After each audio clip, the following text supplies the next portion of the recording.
Kita lanjutkan. Saya tadi minumnya ke kafe tetangga, jadi agak lama.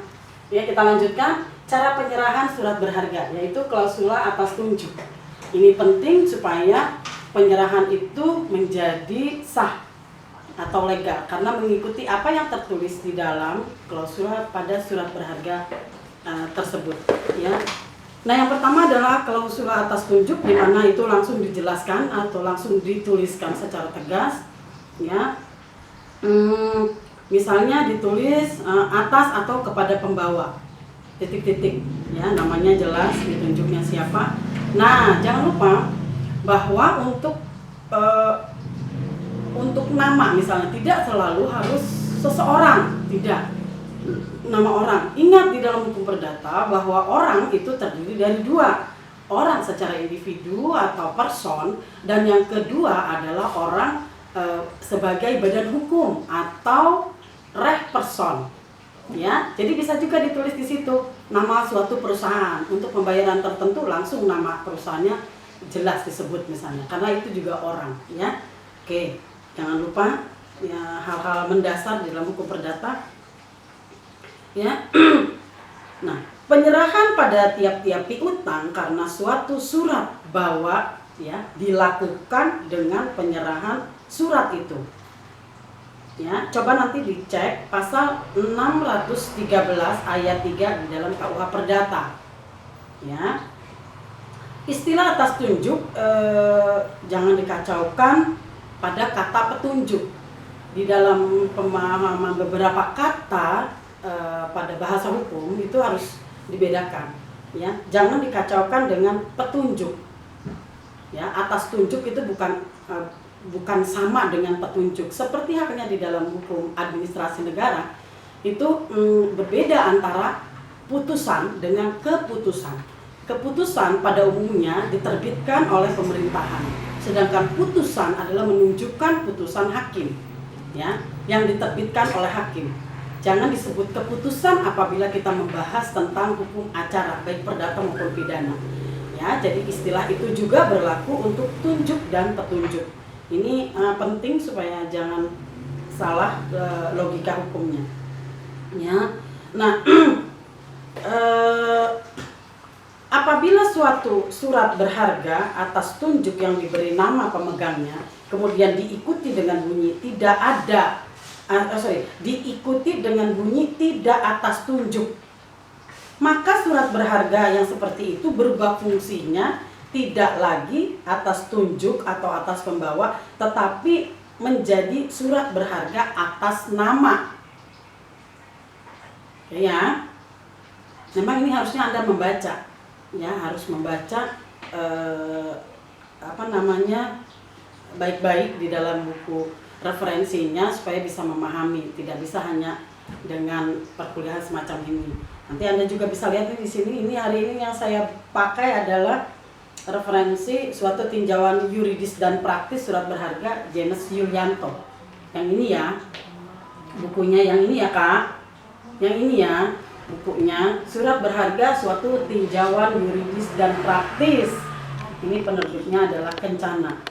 Nanti Anda bisa cek baik-baik gitu ya, bacalah baik-baik yang ini untuk bisa memahami perbedaan-perbedaan. Ya, walaupun nanti kita tetap kuliah, tetap buka seperti hari ini. Oke. Nah, saya lanjutkan ya. Ya. Jadi apabila tidak disebutkan tidak atas tunjuk, ya, maka dia berubah fungsi menjadi atas nama. Ya. Harus disebutkan. Kemudian yang kedua adalah klausula atas pengganti. Klausula atas pengganti atau atas order atau kepada tertunjuk, ya. Baik-baik menggunakan pemahaman terhadap kata-kata yang digunakan pada bahasa-bahasa hukum yang seperti ini. Ada lagi istilah kepada tertunjuk, ya. Surat berharga yang berklausula seperti itu, ya, adalah surat berharga yang di dalamnya terdapat nama pemegangnya diikuti dengan kata-kata atau istilah. atas pengganti garis miring atas perintah atau atas order atau kepada tertunjuk, unorder. Ya, dalam bahasa Belanda itu disebut unorder. Kalau dalam bahasa Inggris to order. Ya, kitab undang-undang hukum dagang perlu diperhatikan juga ya, menggunakan istilah dalam bahasa Indonesia adalah kepada tertunjuk untuk menerjemahkan istilah order. Ya. Adanya klausula atas pengganti ini memungkinkan pemegang untuk mengalihkan hak atas surat berharga tersebut kepada orang lain sebagai penggantinya. Ya, sehingga pemegang pengganti itu berhak atas pembayaran dari penerbitnya atau tersangkutnya. Gitu ya. Ada istilah-istilah yang mesti diresapi baik-baik. Nah, nanti pada mata kuliah hukum perbankan ya, Anda akan mendapatkan pemahaman yang lebih jelas tentang ini karena bank adalah lembaga yang menerbitkan jenis-jenis surat berharga sesuai dengan aturan yang diterbitkan oleh Bank Indonesia maupun OJK ya. Nah, contohnya adalah endorsement ya, atau bentuk-bentuk cara peralihan endorsement itu adalah cara yang bisa sebagai contoh klausula atas pengganti ya, misalnya wesel. Nah, ya, wesel di dalam hukum perbankan ini sangat biasa untuk pembayaran. Ya, kemudian lihat nanti di pasal 110 KUH dagang ya, yang mengatur tentang klausula atas pengganti. Isinya adalah tiap-tiap surat wesel termasuk juga yang tidak dengan tegas berbunyi kepada tertunjuk dapat diserahkan kepada orang lain dengan jalan endorsement. Ya. Nah, misalnya contoh surat berharga yang berklausula atas pengganti kemudian diterbitkan kepada orang yang bernama A. Dalam surat berharga tersebut akan ditulis nama pemegangnya. Ya, diikuti dengan kata-kata atas pengganti, atas perintah atau kepada tertunjuk. Ya. Apabila si A nanti ingin memindah tangankan surat berharga tersebut pada B. Ya. Nah, nanti diresapi baik-baik, dibaca baik-baik pengertian klausula-klausula ini ya, dikuatkan dengan Anda membaca sendiri. Ya. Ini penting supaya nanti tidak rancu antara jenis yang satu dengan lainnya. Ya. Kemudian bila suatu surat berharga jatuh pada tangan si C, berarti pihak ketiga, ya, secara tidak sah atau melawan hukum, maka si C itu akan dapat mencairkan surat berharga karena namanya tidak tertulis di balik surat berharga. Nah, ini berbahaya sebetulnya. Ya. Jadi surat berharga itu harus mengikuti cara-cara yang sudah ada klausulanya di dalam surat itu sendiri. Ya. Jadi fungsi dari surat berharga adalah mempermudah pembayaran, ya, mempermudah pembayaran, tapi belajarnya nggak mudah. Harus mendengarkan dan juga membaca sendiri. Ya, nanti kalau Anda udah pintar, baru mudah itu, apalagi misalnya nanti Anda jadi bankir. Nah, itu udah jauh lebih mudah. Ya, nanti setingkat lebih mudah apabila kita masuk ke dalam mata kuliah hukum perbankan. Ya, nanti akan ketemu titik-titiknya itu, sambungan-sambungannya. Kan belajar ilmu itu seperti puzzle. Ya, ada pohon ilmunya gitu ya. Dari hukum dagang tentang benda, baru masuk ke hukum perikatan. Hukum perikatan itu ada cara pelaksanaan perikatan, salah satunya pelaksanaan perikatan adalah membayar gitu ya. Membayar itu dengan mudah, yaitu dengan surat berharga. Surat berharga diterbitkan oleh bank, misalnya begitu.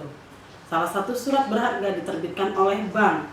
Nah, ini menjadi alat bayar yang ketentuannya ditentukan oleh peraturan-peraturan yang dilaksanakan oleh bank. Oke, ya. Sebetulnya begitu. Mudah-mudahan nanti sudah tidak ada pandemi lagi, jadi apabila kita bertemu lagi di dalam hukum perbankan, bisa kita bertemu langsung dan itu membantu saya memberikan pemahaman pada Anda dan membantu Anda juga untuk memahami lebih baik melalui diskusi-diskusi di kelas. Ya. Nah, yang ketiga adalah klausula atas nama, ya. Yang ketiga adalah klausula atas nama. Pada umumnya ini ya pada saham-saham yang belum go public ya. Ini adalah klausula atas nama, di mana namanya itu langsung ada di dalam surat berharga dan peralihannya dengan cara-cara yang berbeda dengan surat berharga atas tunjuk maupun surat berharga atas pengganti ya. Nah, surat berharga yang berklausula atas nama adalah surat berharga yang di dalamnya hanya tertulis nama pemegangnya tanpa diikuti dengan kata-kata lain ya. Cara untuk memindahkan surat berharga atas nama yaitu dengan cara casing ya.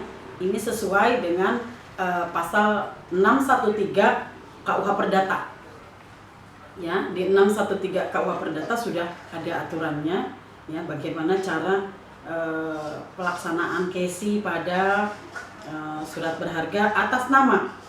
Dari segi keamanan, bila dibandingkan dengan surat berharga yang berklausula atas tunjuk atau yang berklausula atas pengganti, maka surat berharga yang berklausula atas nama ini paling aman sebabnya ya. Ini yang paling aman sebab cara pengalihannya ya, pengalihan haknya harus membuat akta casing ya, hingga bila surat berharga tersebut pada jatuh orang lain yang tidak berhak, maka tidak dapat orang itu mencairkan karena ada aktanya ya. Dan harus ingat lagi nanti aktanya, jenis akta itu ada dua, akta otentik dan akta di bawah tangan ya. Akta otentik dan akta di bawah tangan ya. Untuk surat berharga atas nama ini, untuk casingnya ya, itu menggunakan akta otentik. Akta otentik adalah akta yang dibuat oleh pejabat yang berwenang. Misalnya suatu saham dikeluarkan oleh suatu perseroan, maka biasanya perseroan itu mempunyai legal officer, kemudian mempunyai notaris yang biasa melakukan perjanjian-perjanjian antar perusahaan ya, maka akta itu disebut akta otentik. Oke. Sebetulnya bukan hanya oleh notaris disebut sebagai pejabat yang berwenang. Akta kelahiran misalnya, maka pejabat yang berwenangnya adalah dinas catatan sipil misalnya begitu ya. Kemudian ada lagi sertifikat tanah misalnya, itu juga akta otentik, tapi yang membuat atau lembaga yang berwenangnya adalah Badan Pertanahan Nasional misalnya begitu. Oke ya, jadi harus selalu bisa memahami konsep dasar yang dipelajari sebelumnya pada mata kuliah dasar lainnya. Demikian kuliah kita hari ini. Nanti kita akan sambung apa saja atau siapa saja yang terlibat pada penerbitan surat berharga dan bagaimana hubungan hukumnya. Assalamualaikum warahmatullahi wabarakatuh.